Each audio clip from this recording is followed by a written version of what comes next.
नमस्कार। मैं ज्योतिष आचार्य मयंक शर्मा महाकाली शक्तिपीठ ज्योतिष संस्थान के यूट्यूब चैनल ज्योतिष रहस्य में आप सभी का स्वागत करता हूं। 20 नवंबर 2020 को गुरु ग्रह का गोचर भ्रमण मकर राशि में रहेगा। बृहस्पति अपनी नीच राशि मकर राशि में और उत्तराषाढ़ नक्षत्र के द्वितीय चरण में 20 नवंबर 2020 को प्रवेश करेगा। यह गोचर भ्रमण विभिन्न राशियों पर क्या प्रभाव करेगा, इस वीडियो के माध्यम से जानेंगे। यदि आपकी जन्म राशि से या आपकी जन्म कुंडली में बृहस्पति अशुभ फल कारक है तो कौन से वैदिक और घरेलू उपाय करने चाहिए जिससे बृहस्पति का अशुभ प्रभाव दूर होकर आपको शुभ प्रभाव मिले। बृहस्पति का अपनी नीच राशि में जाना किसी भी व्यक्ति के लिए शुभ फलकारी नहीं होता। मुहूर्त ग्रंथों में मकर राशि के गुरु के समय और विशेषकर जब तक बृहस्पति मकर नवांश में रहे तब तक कोई भी शुभ कार्य या मांगलिक कार्य नहीं करने चाहिए। इसी प्रकार संगीतोक्त ग्रंथों में भी मकर राशि के बृहस्पति को अशुभ फलकारी बताया है। बृहस्पति जो सुख का कारक है, संतान का कारक है, स्त्रियों के लिए पति का कारक है, दाम्पत्य सुख का कारक है, उसका नीच राशि में जाना, मकर राशि में जाना अशुभ फलकारी ही रहेगा। लेकिन जिनकी जन्म कुंडली में बृहस्पति बलवान हो, बृहस्पति योग कारक हो, शुभ हो, उन व्यक्तियों के लिए यह मकर राशि का बृहस्पति इतना खराब नहीं रहेगा। जिनकी जन्म कुंडली में बृहस्पति योग कारक हो, शुभ हो, उन्हें पुखराज रत्न धारण कर रखना चाहिए। देखिए, कोई भी रत्न ऐसे ही वीडियो देखकर आप धारण ना करें। जन्म कुंडली में यदि शुभ कारक हो, योग कारक हो, आपके लिए अच्छा हो, शुभ फल देने वाला हो, तभी आप उस ग्रह का रत्न धारण करें। बृहस्पति ग्रह का रत्न पुखराज कौन व्यक्ति धारण कर सकता है, इसके लिए मैं एक अलग से वीडियो बनाऊंगा।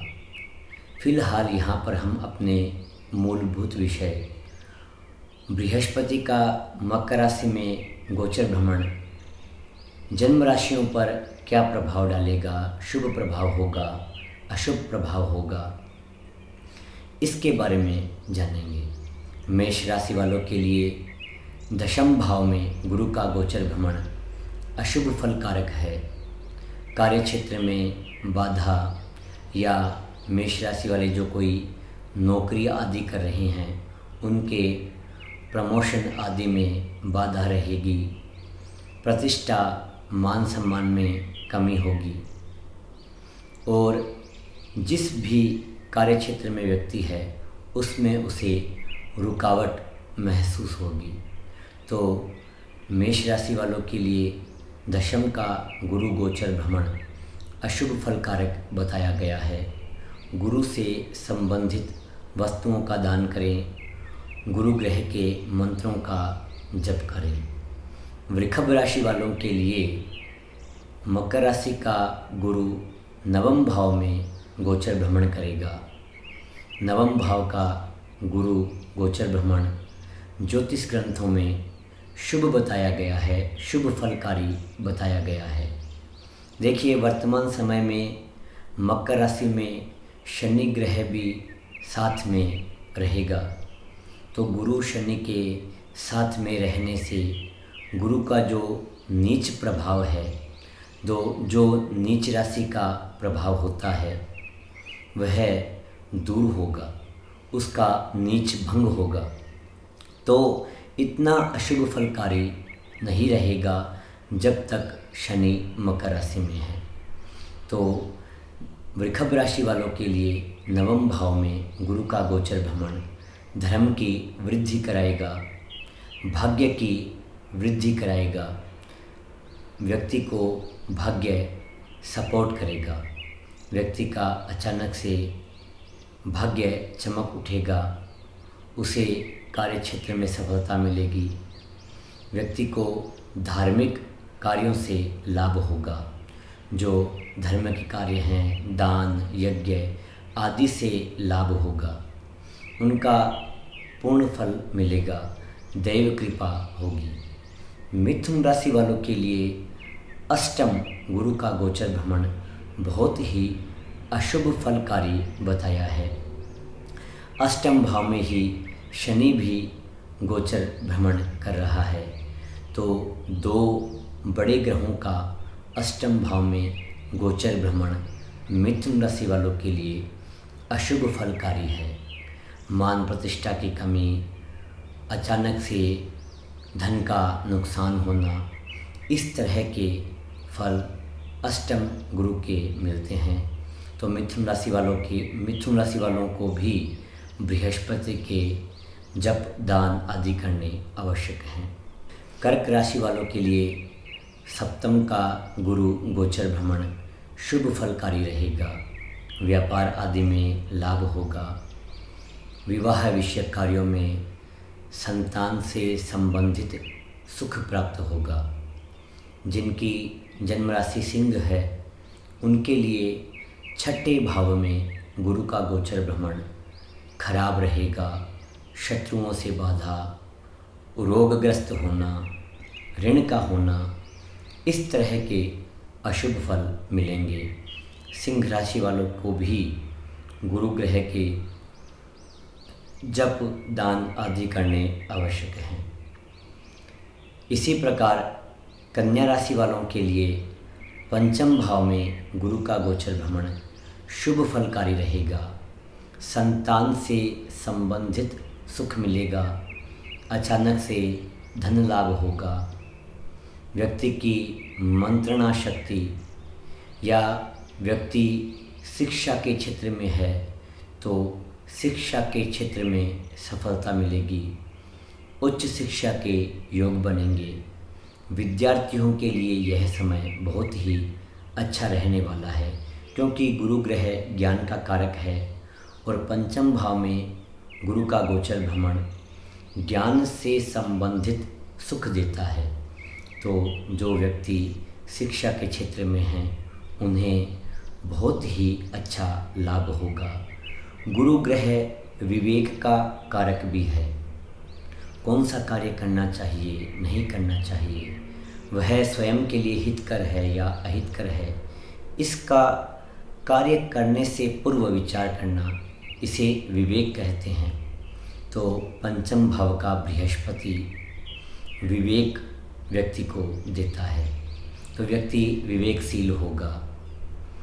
इसी प्रकार तुला राशि वालों के लिए मकर राशि का गुरु चतुर्थ भाव में गोचर भ्रमण करेगा, जो अशुभ फलदायी है, खराब है।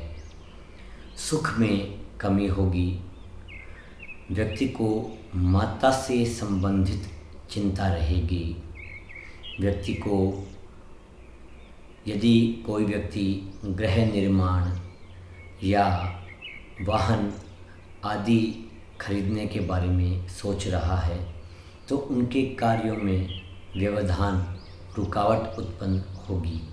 तो तुला राशि वालों को भी बृहस्पति से संबंधित वस्तुओं का दान करना चाहिए, बृहस्पति ग्रह के मंत्रों का जप करना चाहिए। घर में जो बड़े बुजुर्ग हैं उनका आशीर्वाद प्राप्त करना चाहिए, गुरुजनों का आशीर्वाद प्राप्त करना चाहिए। जिनकी भी कुंडली में गुरु अशुभ हो उन्हें अपने से बड़ों का आशीर्वाद लेना चाहिए। बृहस्पति अर्थात बृहस्पति जो बड़े हैं उनके आशीर्वाद से भी गुरु ग्रह प्रसन्न होता है। तो जिनकी कुंडली में भी गुरु अशुभ हो, उन्हें अपने घर के बुजुर्गों का, संतों का, ब्राह्मणों का, इनका आशीर्वाद लेना चाहिए, इनकी सेवा करनी चाहिए। वृश्चिक राशि वालों के लिए तृतीय भाव में, तीसरे भाव में गुरु का गोचर भ्रमण बहुत ही अशुभ फलकारी है। जिस प्रकार मिथुन राशि वालों के लिए अष्टम भाव का गुरु गोचर भ्रमण बहुत ही अशुभ फलदायक है, उसी प्रकार तीसरे भाव का गुरु गोचर भ्रमण भी बहुत ही खराब बताया गया है। व्यक्ति को कार्य क्षेत्र में नुकसान, व्यक्ति जिस भी कार्य में हाथ डालता है उसमें नुकसान होता है। व्यक्ति के किए गए कार्य व्यर्थ ही चले जाते हैं, उसका परिश्रम व्यर्थ ही चला जाता है, की गई मेहनत का फल नहीं मिल पाता। यह तीसरे बृहस्पति का गोचर का प्रभाव है। हालांकि यह सभी प्रभाव सामान्य है। जन्म कुंडली में गुरु ग्रह की स्थिति या अन्य ग्रहों की स्थिति बहुत ही महत्वपूर्ण है। धनु राशि वालों के लिए द्वितीय भाव का गुरु गोचर भ्रमण धन के लिए शुभ रहेगा, धन लाभकारी रहेगा, धन का लाभ होगा, व्यक्ति को वाणी से लाभ होगा, व्यक्ति अपनी वाणी से लाभ प्राप्त करेगा, कुटुंबजनों से सहायता प्राप्त होगी, विवाह विषयक कार्यों में सफलता मिलेगी, संतान आदि के योग भी रहेंगे। तो जो व्यक्ति विवाह के लिए प्रयत्न कर रहे हैं या जिनका विवाह हो गया है, जो संतान के लिए प्रयत्नरत है, उनको संतान से संबंधित सुख मिलेगा। जो व्यक्ति बोलने के कार्य क्षेत्र में है, एंकरिंग के कार्य क्षेत्र में या सिंगर है, उन्हें अपने वाणी के द्वारा लाभ प्राप्त होगा। मकर राशि वालों के लिए जन्म राशि पर गुरु का गोचर भ्रमण शुभ फलकारी नहीं बताया गया। नाना प्रकार के कष्ट व्यक्ति को देखने को मिलेंगे। स्वास्थ्य से संबंधित दाम्पत्य जीवन में मतभेद, संतान विषयक दुख, भाग्य से संबंधित अड़चनें, ये सभी जन्म राशि पर बृहस्पति रहने का फल बताया गया है।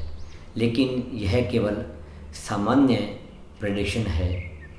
सूक्ष्म प्रेडिक्शन के लिए जन्म कुंडली में बृहस्पति ग्रह की स्थिति या जन्म कुंडली में अन्य ग्रहों पर से बृहस्पति का गोचर भ्रमण क्या प्रभाव करता है, इसके लिए जन्म कुंडली की आवश्यकता होती है। जिनकी जन्म कुंडली में बृहस्पति अशुभ हो और गोचर के समय भी अशुभ फल देने वाला हो, तो बृहस्पति ग्रह का बहुत ही खराब फल मिलता है। और यदि जन्म कुंडली में बृहस्पति ग्रह शुभ है, योग कारक है, तो गुरु ग्रह का गोचर भ्रमण अशुभ फलकारी होकर भी व्यक्ति को इतना अशुभ प्रभाव नहीं मिलता। आइए अब जानते हैं, यदि जन्म कुंडली में बृहस्पति अशुभ हो, खराब फल देने वाला हो, तो कौन से वैदिक और घरेलू उपाय करने चाहिए। बृहस्पति से संबंधित वस्तुओं का दान करें। दान किसे करें? ब्राह्मणों को करें, धर्मस्थलों पर करें, मंदिर में करें, क्योंकि बृहस्पति धर्मस्थलों का, ब्राह्मणों का, पंडित जनों का, विद्वानों का कारक है। बृहस्पति गायों का भी कारक है। तो जो आवारा गायें हैं, जिन गायों की सेवा नहीं हो पाती, उन गायों की सेवा करें। उन गायों के लिए खाने की, चारे की व्यवस्था करें। गाय को नित्य 2 रोटी पर गुड़, शक्कर या चने की दाल आदि गाय को खिलाएं और रसदार फल, पीले फल, पीली मिठाई आदि भी ब्राह्मणों को या गायों को आप खिला सकते हैं। बृहस्पति का संबंध पीले रंग से है, तो व्यक्ति को पीले रंग की वस्तुओं का दान करना चाहिए। बृहस्पति का संबंध वेदों से है, तो बृहस्पति के वैदिक मंत्रों का जप करना बहुत ही श्रेष्ठ है। बृहस्पति के मंत्रों की जप संख्या 19,000 है और कलयुग में 4 गुना अर्थात 76,000 की संख्या में बृहस्पति के मंत्रों का जप करना चाहिए। यदि आप स्वयं नहीं कर सकते तो विद्वान ब्राह्मणों से करवाएं, क्योंकि बृहस्पति ब्राह्मणों का कारक है। इसी प्रकार स्वर्ण का दान करना, गुड़ का दान करना, चने की दाल का, पीली मिठाई का, फलदार वृक्षों का, फलों का, इनका दान करना भी श्रेष्ठ है। गुरु के मंत्रों का जप करने के बाद पीपल की समिधा से, समिधा कहते हैं लकड़ी को, तो पीपल की लकड़ी, उस समिधा से वैदिक मंत्रों के द्वारा हवन यज्ञ करना चाहिए, क्योंकि यज्ञों का कारक बृहस्पति है, तो व्यक्ति को बहुत ही शुभ फल मिलते हैं। इसी प्रकार बृहस्पति के सूक्ष्म प्रभाव को जानने के लिए अष्टक वर्ग द्वारा भी बृहस्पति का फल देखना चाहिए। सर्वाष्टक वर्ग में मकर राशि में कितने शुभ बिंदु है या शुभ रेखाएं हैं, इसका ध्यान होना चाहिए। यदि 28 या 28 से अधिक शुभ बिंदु या शुभ रेखा हो तो व्यक्ति को बृहस्पति से संबंधित शुभ फल मिलते हैं। इसी प्रकार गुरु के अष्टक वर्ग में मकर राशि में यदि 4 या उससे अधिक शुभ बिंदु हो, शुभ रेखा हो, तो व्यक्ति को बृहस्पति से संबंधित शुभ फल मिलते हैं। यदि मकर राशि में गुरु के अष्टक वर्ग में 4 रेखाएं हो, 5 रेखा हो या 8 रेखा हो, अधिकतम 8 रेखा ही होती है, तो यदि सबसे अधिक 8 रेखा हो और जन्म कुंडली में बृहस्पति शुभ स्थान में हो, शुभ स्थिति में हो, तो व्यक्ति को बृहस्पति के बहुत ही शुभ फल मिलते हैं। भले ही वर्तमान गोचर के समय बृहस्पति की अशुभ स्थिति हो, भले ही वह अष्टम भाव में हो, लेकिन यदि अष्टक वर्ग में जिनके मकर राशि में 8 रेखाएं हैं या 8 शुभ बिंदु हैं, उन्हें बृहस्पति के शुभ फल ही मिलेंगे।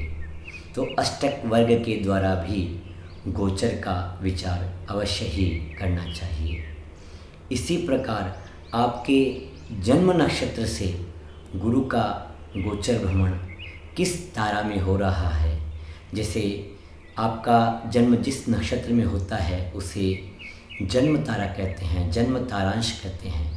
उससे दूसरा नक्षत्र संपत तारांश है, उससे तीसरा नक्षत्र विपत तारांश है, उससे चौथा नक्षत्र क्षेम तारांश है, उससे 5वां नक्षत्र प्रत्यरी तारांश है, उससे 6ठा नक्षत्र साधक तारांश है, उससे 7वां नक्षत्र वध तारांश है और उससे 8वां नक्षत्र, जन्म नक्षत्र से 8वां नक्षत्र मैत्र तारांश है और जन्म नक्षत्र से 9वां नक्षत्र अति मैत्र तारांश है। इस प्रकार से आपको गणना करनी है। उसके बाद जब आपके जन्म नक्षत्र से 10वां नक्षत्र जो आएगा उसे अनुजन्म नक्षत्र कहते हैं या उसे कर्म नक्षत्र भी कहते हैं। इसी प्रकार से आपको गणना करनी है। तो जो तीसरी तारा है, 5वीं तारा है, 7वीं तारा है, अर्थात विपत्त तारांश, प्रत्यरी तारांश और वध तारा, इन ताराओं में बृहस्पति का रहना अशुभ फलकारी है। तो इस तरह भी आपको विचार करना चाहिए। इसी प्रकार आपकी जन्म कुंडली में स्थित ग्रह, यदि मान लीजिए मकर राशि में राहु ग्रह स्थित है, केतु ग्रह स्थित है या शनि ग्रह स्थित है, उसके अंशों के ऊपर से गुरु का गोचर भ्रमण अलग प्रभाव देगा, भले ही वह आपकी जन्म राशि से शुभ हो। तो इसका भी आपको विचार करना चाहिए।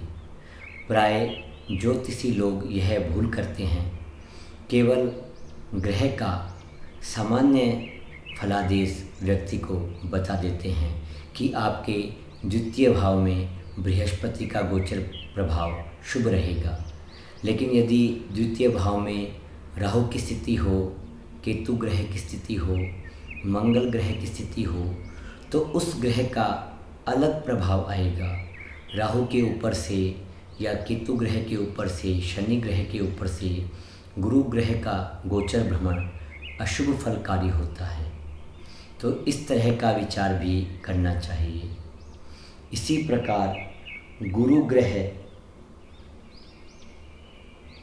इसी प्रकार गोचर में एक नियम और भी बताया है कि सूर्य और मंगल ये ग्रह राशि में प्रवेश करते ही अपना प्रभाव दिखाते हैं। शुक्र और बृहस्पति राशि के मध्य में अर्थात 10 अंशों से लेकर 20 अंशों तक अपना विशेष प्रभाव दिखाते हैं। तो यह भी आपको ध्यान रखना चाहिए।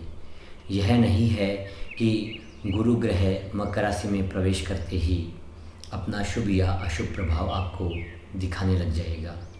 जब बृहस्पति अपने 10 अंशों पर आएगा तो उसका प्रभाव तीव्र होगा, उसका विशेष प्रभाव होगा। यह भी नियम आपको ध्यान रखना है। इसी प्रकार बृहस्पति का संबंध लीवर से संबंधित रोगों से, मोटापे से संबंधित रोगों से हैं।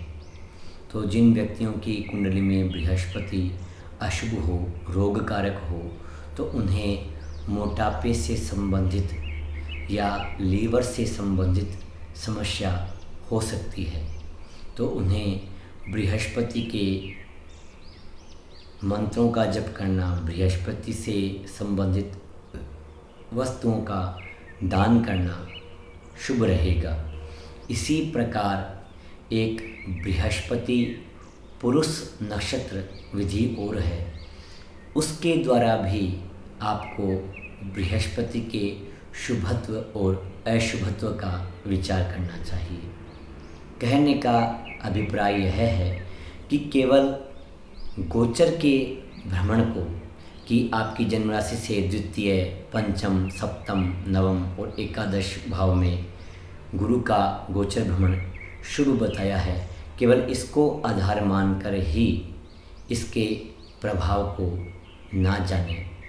आपकी जन्म कुंडली में बृहस्पति ग्रह की क्या स्थिति है, अष्टक वर्ग में जिस राशि में ग्रह गोचर भ्रमण कर रहा है उसमें अष्टक वर्ग में कितने शुभ बिंदु हैं या कितनी शुभ रेखाएं हैं, इनका एकदम सूक्ष्मतम विचार करके उसके बाद किसी निर्णय पर पहुँचे। और यदि उसके बाद भी ग्रह की अशुभ स्थिति हो, अशुभ प्रभाव देने वाला हो, तो उस ग्रह से संबंधित वस्तुओं का दान करें, उस ग्रह के मंत्रों का जप करें।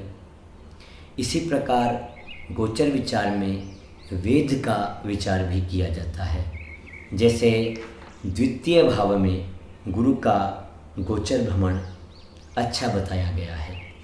लेकिन यदि 12वें भाव में कोई भी राहु और केतु को छोड़कर कोई भी ग्रह स्थित होगा तो गुरु के जो द्वितीय भाव में गोचर का शुभ प्रभाव है वह रुक जाएगा। इसे वेद कहते हैं। किसी भी ग्रह का वेद होना उसके प्रभाव को रोकना है।